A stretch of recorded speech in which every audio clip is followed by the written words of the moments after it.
Virtual Creative Factory in Colorado.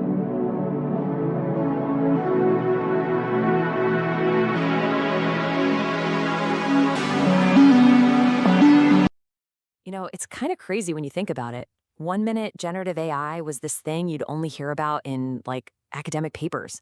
The next thing you know, it's everywhere, writing our emails, making unbelievable art, and just completely changing the game for whole industries. It really feels like the future didn't just knock, it kicked the door in and made itself at home. So in this explainer, we're going to try and make sense of this revolution. So check this out. This quote is from OpenAI's Sam Altman, and he said it way back in 2016, long before ChatGPT was a name everyone knew. And it just perfectly sets the stage for what we're talking about today, the very real possibility that we're underestimating what we're looking at.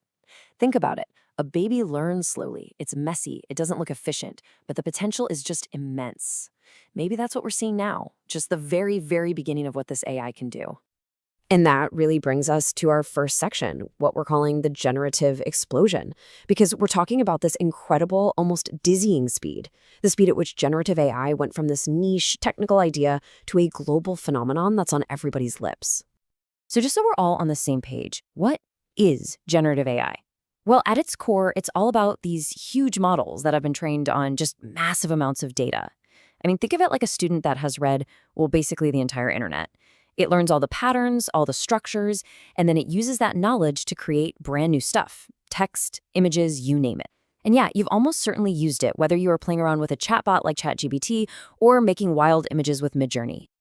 And when I say the pace has been fast, I mean it's been absolutely relentless. Just think about this timeline. In just a couple of short years, we went from seeing the first really impressive AI art with DALL-E in 2021 to ChatGPT being released to everyone in late 2022. And then, just a few months after that, bam, GPT-4 arrives, and it's another massive jump in what's possible.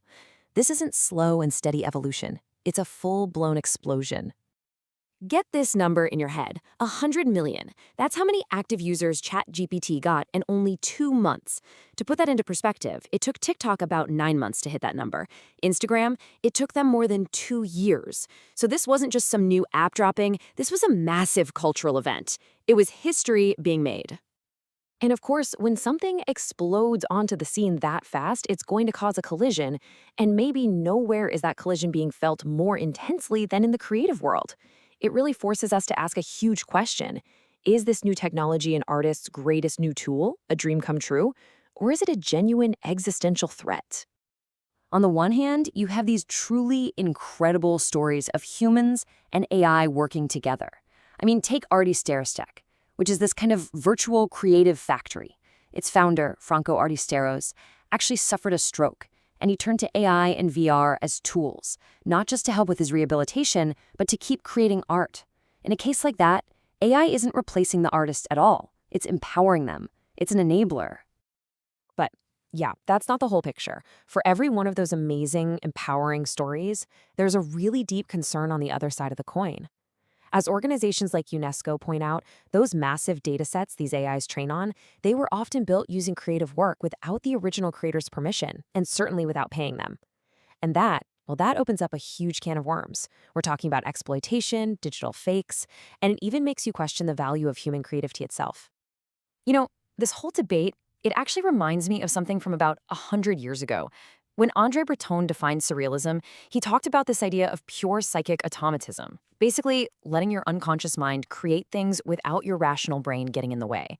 It's a pretty wild parallel to how AI works, right? It generates this stuff that's sometimes dreamlike, sometimes just bizarre, but often totally brilliant. It's like a new form of automatism, but for machines. And all this tension, all of this debate, it naturally leads us into our next section, this frantic global race to play policy catch-up. Technology is moving at light speed, but our laws, our ethics, our institutions, they're all struggling to keep up. There's actually a perfect term for this feeling, and it was coined way back in 1970. It's called future shock. It's that feeling of stress and disorientation you get when there's just too much change happening in too short a period of time. And honestly, that perfectly describes why we're all, from governments down to us, kind of reeling from this whole generative AI revolution. And we really need to be clear here. The stakes are incredibly high. We're not just talking about a few isolated problems. We are facing huge, systemic risks across the board. Economically, you could see massive job displacement. Informationally, our world could be flooded with so much fake content we won't know what's real. And societally, it could make inequality even worse. And that's not even mentioning the scary stuff, like the weaponization of this technology. So, what on earth do we do about all this? Well, experts have some ideas.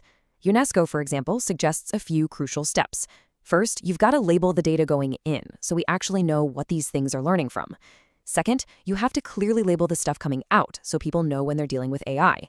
Third, we need public, open data sets so a few giant companies don't control everything. And finally, and this one might be the most important, get the tech people and the arts people talking to each other. Build diverse teams from the very beginning. When you really boil it all down, all these practical challenges, the art world, the laws, the risks, they all funnel into one single deep philosophical question. And that brings us to our final section, the human question. I mean, this is the kind of stuff science fiction has been obsessed with for decades, right? All those stories about enhancing humans with technology, transhumanism, they almost always come back to the same fundamental problem. What is the core of our humanity when the lines between us and the things we create start to get blurry? Philosophers sometimes break down our identity into these 4 pillars. But just think about it for a second. An AI can be programmed with values. It can be assigned a purpose. It can simulate personal qualities. And it can achieve a global sense of significance. So what's left that is uniquely ours?